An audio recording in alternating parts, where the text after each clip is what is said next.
control.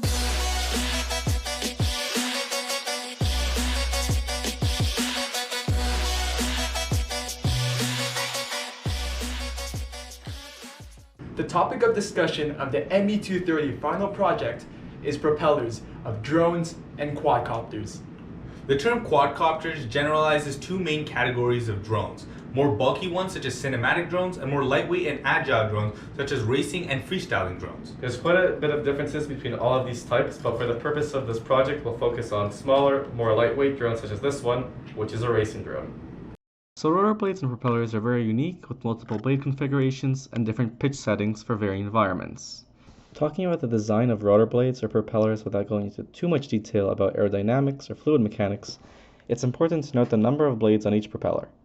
With more blades, you get an increase in thrust and overall grip in the air at the cost of power consumption and less responsiveness.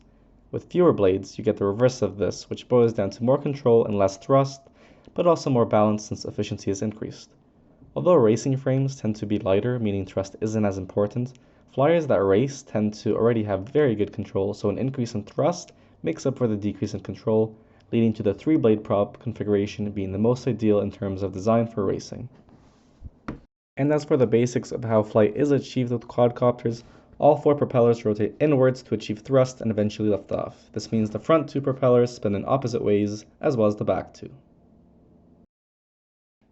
When looking at material choice, it depends on the application. This is important to consider since cinematic drones are heavier and tend not to go as fast, so they use stronger polymers and carbon fiber for the propellers with bi-rotor configurations for increased balance and efficiency, while weaker polymers such as polycarbonates, nylon, and ABS is used for smaller quadcopters that fly at crazy fast speeds.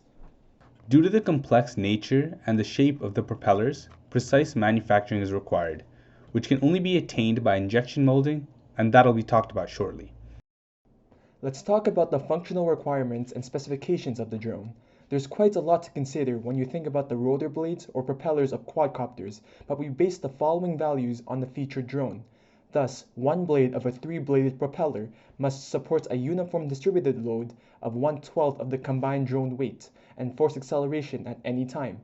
In this case, a total weight of about 4.9 newtons and accelerations up to approximately 10 meters per second squared must be supported, as some drones can go from 0 to 100 in just about 3 seconds. We are assuming that the drone will accelerate indefinitely at a constant rate at any given time. Furthermore, the blades must not deflect more than 3 millimeters, which is exceptionally important since too much deflection would jeopardize the drone's control due to imprecise airflow. Finally, the propeller's mass needs to be less than 3 grams and fatigue should be analyzed. For all calculations in regards to the MPI derivations, the blades of the rotor blades were treated as beams. The 2 reasons behind these assumptions are as follows.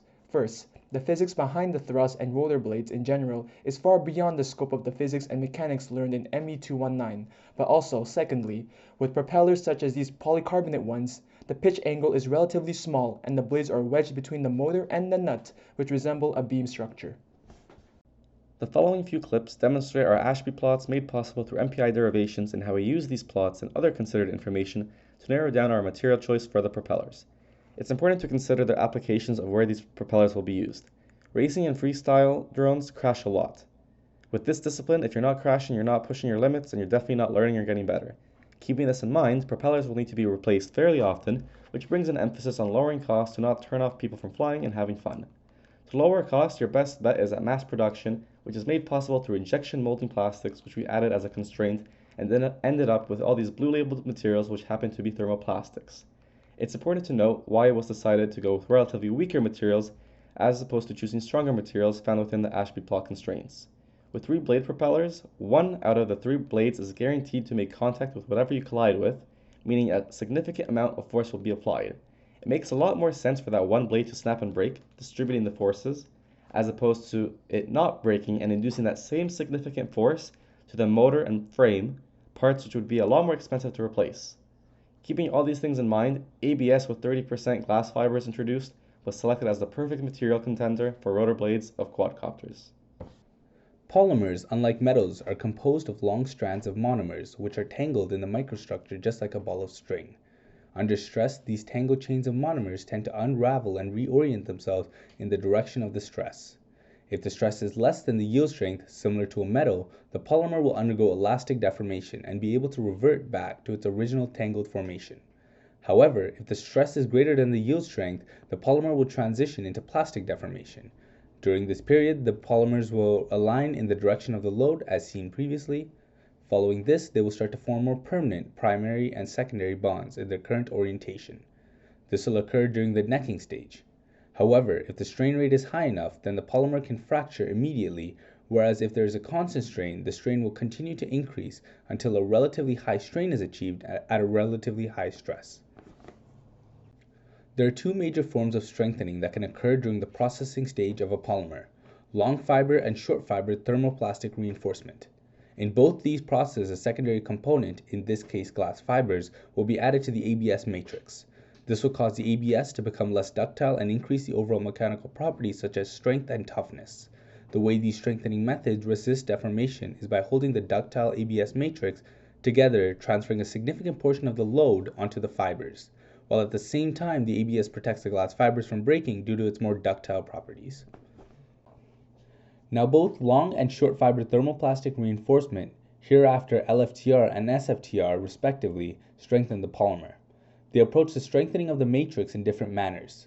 LFTR uses long strands in one direction in order to create extremely beneficial properties due to its increased dimensions and sturdiness. However, these effects mainly act in one direction, leading the polymer to have anisotropic properties.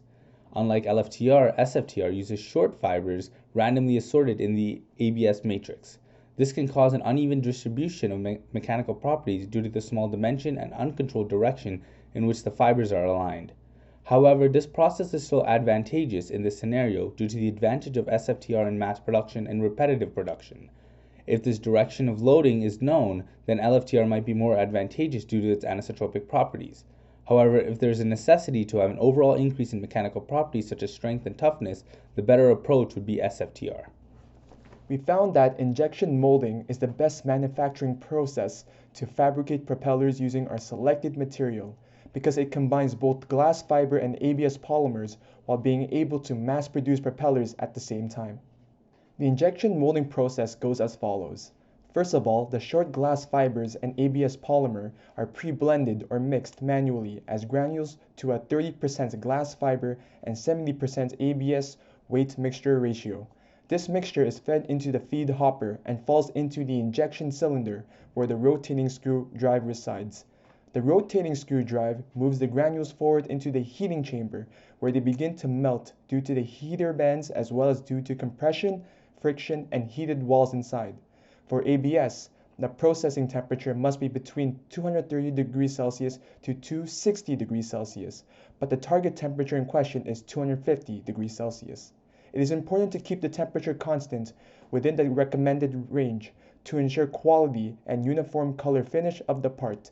Too high of a temperature will result in thermal degradation of mechanical and aesthetic properties, while lower temperatures will result in higher stress inside the mold. This molten plastic is then forced through runner gate system and into a propeller mold cavity. The screw shaft maintains the pressure inside the mold until the plastic material solidifies. The mold temperature here should be maintained between 40 to 70 degrees Celsius. It should be noted that higher mold temperatures within the recommended range will provide better surface finish and less molded in stress. The advantages of injection molding are: high quality parts can be produced in short time intervals. For thermoplastics, the solidification of the part is immediate, whereas one cycle of the process usually takes place within 10 to 30 seconds, including high automation process and thus low labor costs. The disadvantages associated with injection molding are: initial startup capital for machine and specific molds are high, and thus large volume of parts are needed to be produced to offset the difference. Also, process must be closely monitored to ensure optimal quality of the product.